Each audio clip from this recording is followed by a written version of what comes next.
Okay, so today's lesson is going to be on bending. Now, bending is really, really important because if we're playing lead guitar, playing rock guitar, blues guitar, whatever, we really need those bends to sound good. So it's really worth putting the time into practice. It is difficult in the beginning, like everything, but here's just a few tips to help you. So we're going to go to the E minor pentatonic on the 12th fret.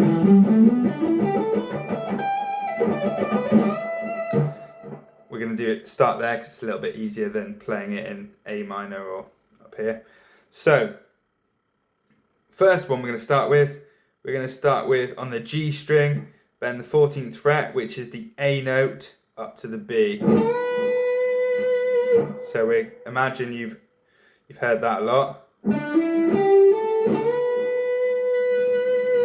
So, how do we know that it's right? Well, we're going a whole step. This is a whole step bend, so 2 frets. So this note here, this A note, needs to be sound like this B. Dun, dun, na, na. So technique-wise, you want to have your thumb actually kind of locking on the top of the guitar, so it's not like that, it's not kind of floating around. You want it locking so that you can really slightly twist the wrist. So you have a look at the technique.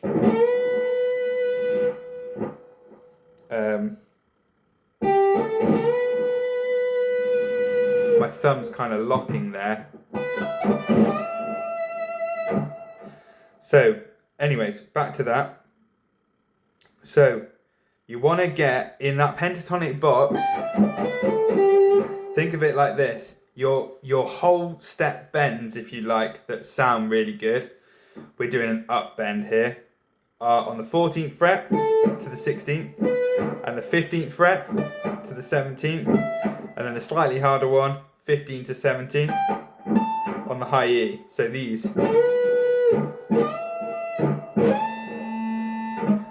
Okay, but we're going to start with the G string. So you can practice just going straight into the bend like this, or you can maybe do a couple of notes before,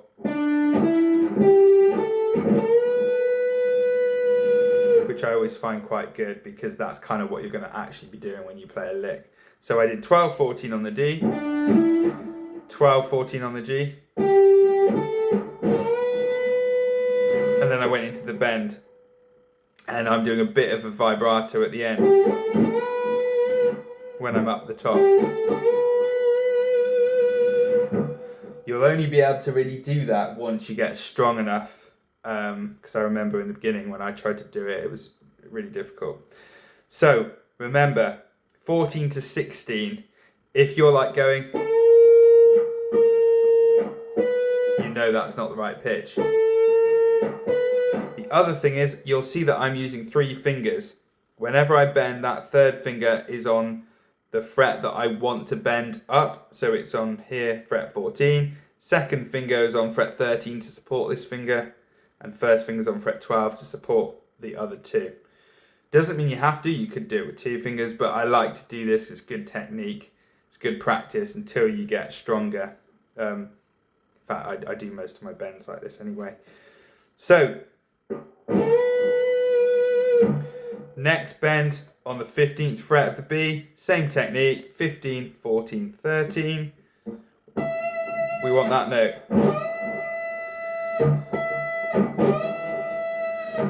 Ooh, that was a little bit flat.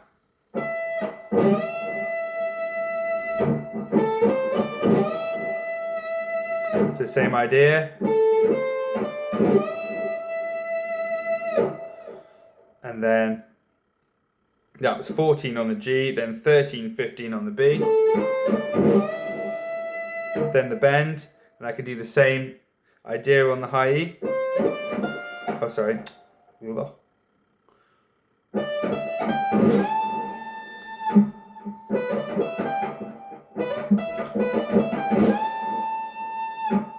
Or maybe just Oh no. Probably on the high E it's easier to start with, just to do maybe 12 on the high E, 15 on the high E, and then a bend to this note. But I'd leave that until you've got these good, because it's much more difficult on the high E. So tips again: lock in the thumb, try and twist the wrist rather than go, we don't want to go directly up, we want to twist it. Use the 3 fingers, and really practice this. This will also help you when you do unison bends. It will help you with half bends. Half is just 1 fret, not 2 frets.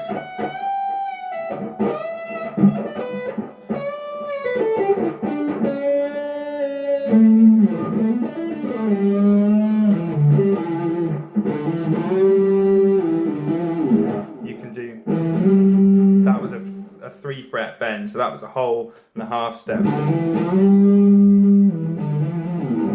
So you can actually downwards bend, 3 frets or 2 frets or 1 fret. So yeah, I hope that's helpful. Really practice these every day.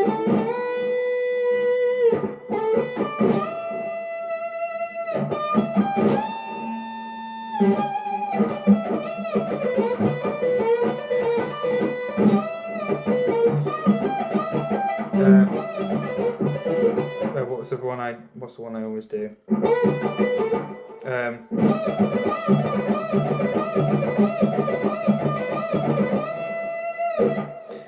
So I'm really trying to play like a, when I play anything, it's quite harsh.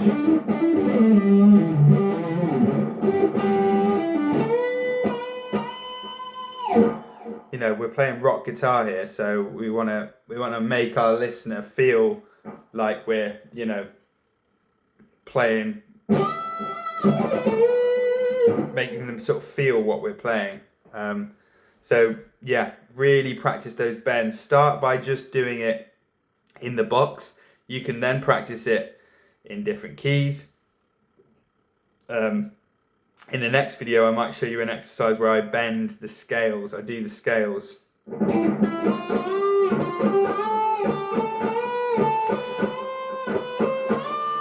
Those sorts of things. Not very easy, but it's good practice with different fingers to do different bends. But start with the 3 fingers, like Paul Gilbert says, the giant finger bend. Thanks for watching.